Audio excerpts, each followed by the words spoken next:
विज्ञान भैरव तंत्र में जैन गुरुओं पे बात करते हुए ओशो कहते हैं कि पिछले 30-40 वर्षों में जैन बहुत विचलित हुए हैं पश्चिम में।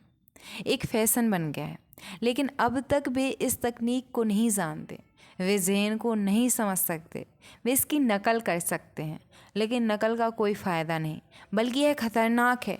ये ऐसी चीज़ नहीं है जिसकी नकल की जानी चाहिए। संपूर्ण जैन तकनीक शिव की चौथी तकनीक पर आधारित है, लेकिन यह दुर्भाग्यपूर्ण है। अब हमें जापान से जैन आयात करना होगा, क्योंकि हमने पूरी परंपरा खो दी है। हम इसे जानते ही नहीं हैं। शिव इस विधि के सर्वोत्कृष्ट विशेषज्ञ हैं। जब वे अपनी बारात के साथ देवी से विवाह करने आए तो पूरे शहर में सन्नाटा छा गया। पूरे शहर में देवी के पिता अपनी पुत्री का विवाह इस हिप्पी से करने को तैयार नहीं थे। सिर्फ स्वयं मूल हिप्पी थे। देवी के पिता उनके घोर विरोधी थे, और कोई भी पिता इस विवाह की अनुमति नहीं देता। इसलिए हम देवी के पिता के खिलाफ कुछ नहीं कह सकते। कोई भी पिता अपनी बेटी की शादी शिव से नहीं होने देता, लेकिन देवी ने जिद की, इसलिए उन्हें मानना पड़ा। अनिच्छा से, ना खुशी से, लेकिन वे मान गए। फिर बारात निकली। कहा जाता है कि शिव और उनकी बारात को देखकर लोग भागने लगे। पूरी बारात ने शायद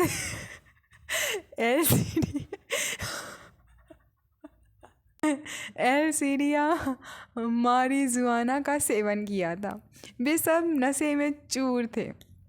और सच में एलसीडी और मारिजुआना तो बस शुरुआत है। शिव और उनके मित्र शिव परम मनोरोग सोमरस को जानते थे। एल्डस हेक्सले ने परम मनोरोग को सोमा नाम केवल शिव के कारण ही दिया है। वे सब नशे में चूर थे, नाच रहे थे, चिल्ला रहे थे, हंस रहे थे। पूरा शहर भाग गया।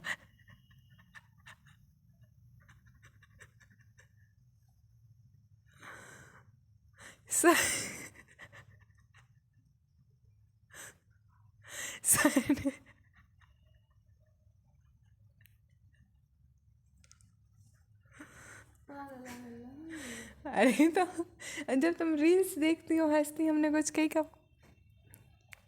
शहर ने जरूर सन्नाटा महसूस किया होगा।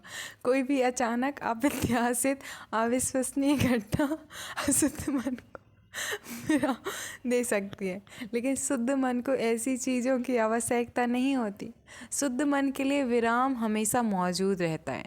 कई बार शुद्ध मन वाले लोगों की सांस रुक जाती है। यदि आपका मन शुद्ध है, शुद्ध का अर्थ है कि आप किसी चीज़ की इच्छा, लालसा या खोज नहीं कर रहे हैं, शांत, निर्दोष, शुद्ध हैं, तो आप बैठे बैठे ही अचानक आपकी सांस रुक जाती है। याद रखें, मन की गति के लिए श्वास की गति आवश्यक है।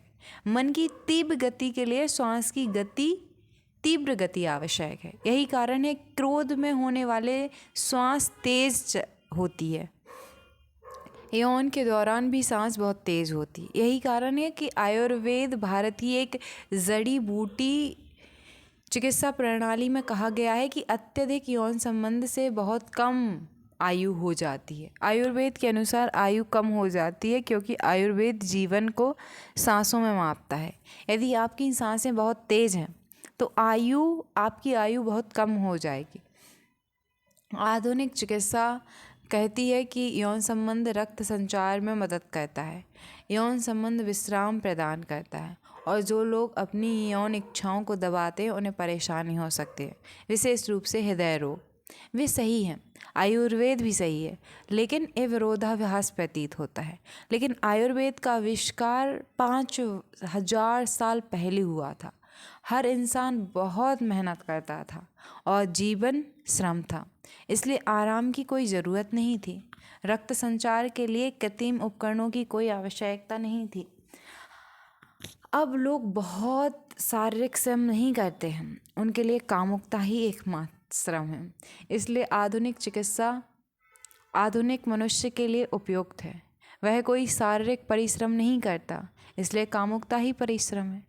हृदय की धड़कनें तेज होती हैं, रक्त संचार तेज होता है, सांस गहरी और केंद्र की ओर जाती है, इसलिए कामुकता के बाद आप आराम महसूस करते हैं, आसानी से सो जाते हैं।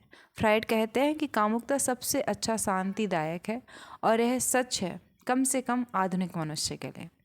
कामुकता से सांस तेज हो जाती है, क्रोध में सांस तेज हो जाती है। कामुकता में मन, इच्छा, वासना, अशुद्धता से भर जाता है। जब मन शुद्ध होता है, मन में कोई इच्छा नहीं है, कोई खोज नहीं, कोई प्रेरणा नहीं, आप कहीं नहीं जा रहे होते, बल्कि बस यहीं और अभी एक निर्मल तालाब की तरह स्थिर होते हैं, एक लहर भी नहीं है।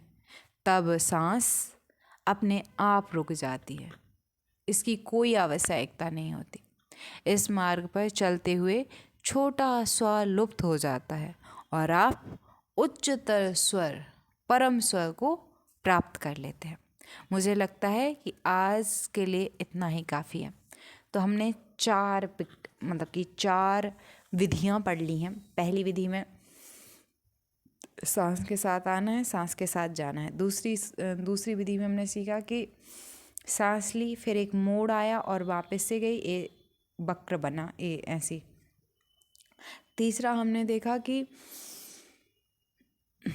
जब श्वास आती है और श्वास छोड़ी जाती है तो नाभि पे संयोग होता है आती और जाती श्वास का, तो यहाँ पे ध्यान देने की ज़रूरत है, गहरी सांसों की। और चौथा जो कि जैन फकीरों की, वो अजीब कुछ करो तो सांस अपने आप रुक जाती है, बाहर है तो बाहर रुक जाएगी, अंदर है तो अंदर रुक जाएगी।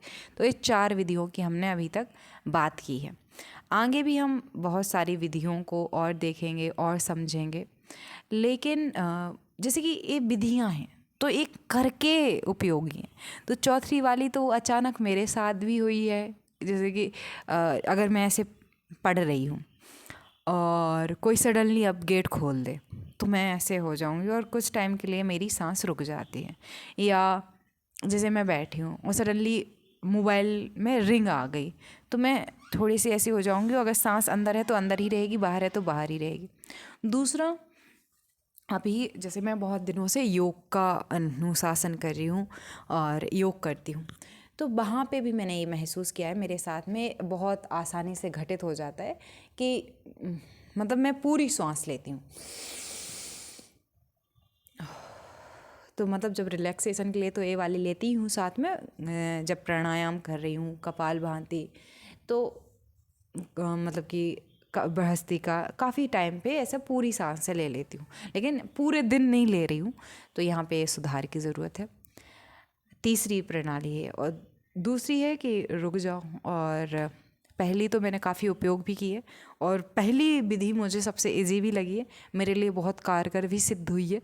तो पहली मेरे लिए सबसे महत्वपूर्ण है, सबसे ज़्यादा महत्वपूर्ण है, क्योंकि पहली ना मुझे वर्तमान में इंस्टेंट लेके आ जाती है।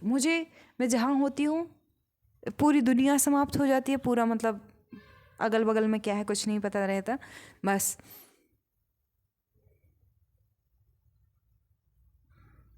हाँ। तो ये कभी कभी छोटी सांस होती है, लेकिन यहाँ पे मैं होती हूँ। ये मुझे लगता है आज के लिए इतना ही काफ़ी है। इसके बाद में जो जो बोला है ये मेरा है। तो वे विज्ञान भैरव तंत्र के वॉल्यूम 1 के तीसरे डिस्कोर्स को आज हम पढ़ चुके हैं, और काफ़ी अच्छा लगा है मुझे इसको पढ़ के।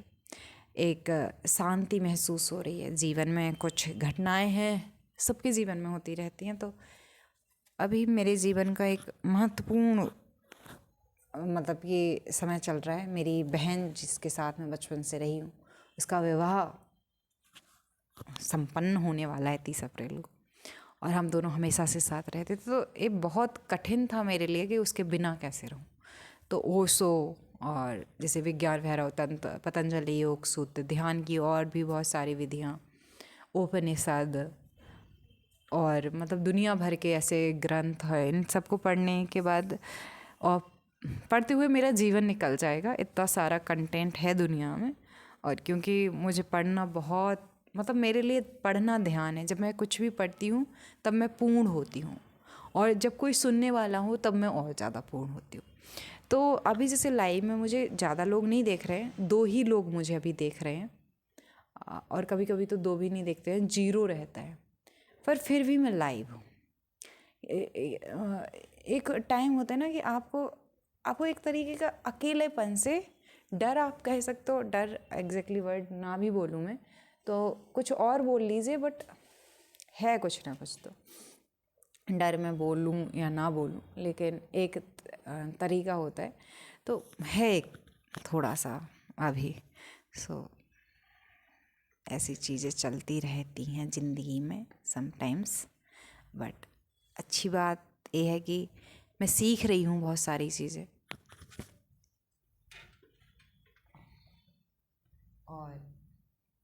और जीवन में अभ्यास कभी ख़त्म नहीं होता है, तो ये अभ्यास चलता रहेगा। कैसे लग रहे हैं आपको ये वीडियोस ज़रूर बताइएगा। तो मोबाइल हो गया है डिस्चार्ज, तो अभी मैं लाइव में कर लेती हूँ अपनी लाइव की ऑडियंस से बात।